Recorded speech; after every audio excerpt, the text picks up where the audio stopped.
दिल्ली के तमाम न्यायालय परिसर में वकील हड़ताल पर बैठे हुए हैं। दिल्ली के अलग अलग न्यायालय परिसरों में वकीलों का आक्रोश दिखाई दे रहा है। वकीलों ने पूरी तरह से अपना कामकाज ठप कर रखा है, जिसके कारण न्यायिक व्यवस्था भी बाधित होती नजर आ रही है। दरअसल आपको बता दें कि बीते दिनों दिल्ली के उपराज्यपाल के द्वारा एक आदेश जारी किया गया था। इस आदेश के तहत अब किसी तरह के आपराधिक मामलों में दिल्ली पुलिस को कोर्ट में शारीरिक तौर पर पेश होने को लेकर बड़ी छूट दी गई है। इस आदेश के बाद दिल्ली पुलिस के कर्मचारी वीडियो कॉन्फ्रेंस के माध्यम से पेश हो सकेंगे।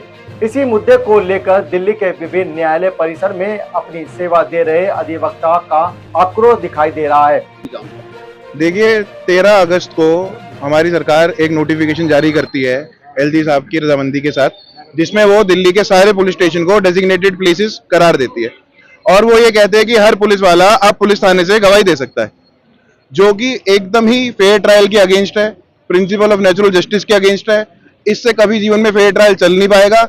और ये खाली वकीलों की दिक्कत नहीं है, ये कानून सबके ऊपर बराबर लागू होगा। हर इंसान को उससे उतनी ही दिक्कत होगी जितनी वकीलों को होगी। जितना हमें केस लड़ने में दिक्कत होगी, उतना उस इंसान को सजा जब मिलेगी, जब उसे झूठे तथ्यों के ऊपर कन्विक्ट करा जाएगा, उस व्यक्ति को भी उन्हीं सब चीजों से गुजरना पड़ेगा। ये नोटिफिकेशन आई है, इसके खंडन में हमारे जो जितने हर कोर्ट में एक बार एसोसिएशन होती है और सारी बार एसोसिएशन की एक कोऑर्डिनेशन कमेटी है।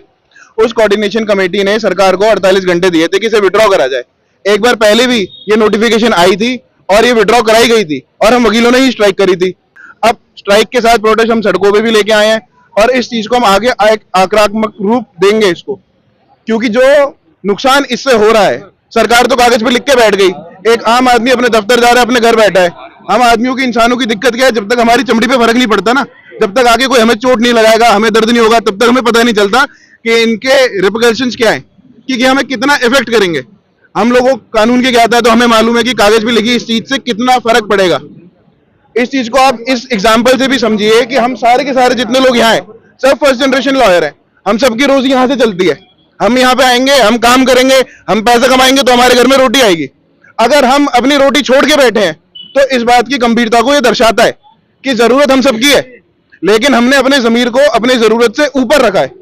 और अगर हम ये रख रहे हैं, हम ये कर रहे हैं, तो मेरी एक हर आदमी से ये रिक्वेस्ट है कि अगर आप स्ट्राइक पे नहीं आ सकते, आप अपनी नौकरी नहीं छोड़ सकते, आप बंधे हुए हो, आपके घर पे जिम्मेदारियां हैं, तो आप इस चीज को शेयर करो। आप ये बताओ, आप ये आवाज लगाओ कि हाँ, जो हमारे वकील भाई यहाँ खड़े हैं ये गलत के खिलाफ खड़े हैं। आपको ना मैं इस तरह से समझा दूं कि मान लीजिए जैसे कैमरा है, मैं एक पुलिस ऑफिसर हूं, मेरी गवाही चल रही है, मैं यहाँ से गवाही दे रहा हूं। अब इस कैमरे के पीछे कोई टेलीप्रॉम्प्टर ले खड़ा है, कोई फाइल खोल के खड़ा है, तो वो न्यूट्रल ट्रायल कैसे होगा? जो पुलिस है ये एक एग्जीक्यूटिव बॉडी है। 3 चीजें होती है, जुडिशरी, लेजिस्लेचर और एग्जीक्यूटिव।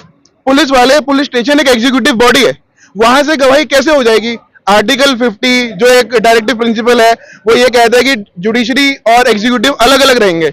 ये तीनों, लेजिस्लेचर, जुडिशरी और एग्जीक्यूटिव, एक दूसरे में इंटरफेयर नहीं कर सकते। तो ये तो एक बायसनेस आ रही है सर। इस पे एक तो कन्विक्शन रेट बढ़ेंगे, बहुत ज्यादा इस पे कन्विक्शन रेट बढ़ेंगे। अगर आप इसको इस तरह से समझो कि आप एग्जाम में बैठे हो, ओपन बुक एग्जाम हो रहा है, तो अब आपके पास होने के कितने प्रतिशत चांस है? पूरे चांस है। आप पूरे ही नंबर ले आओगे जब सारे सवालों के जवाब आपके पास ही हैं। आपने बनाई है एफआईआर, आप उसकी चार्जशीट आपने दाखिल करी और पीछे लिए भी खड़े हो। जो इंसान झूठ बोलते उसे बार बार रटना तो पड़ता है।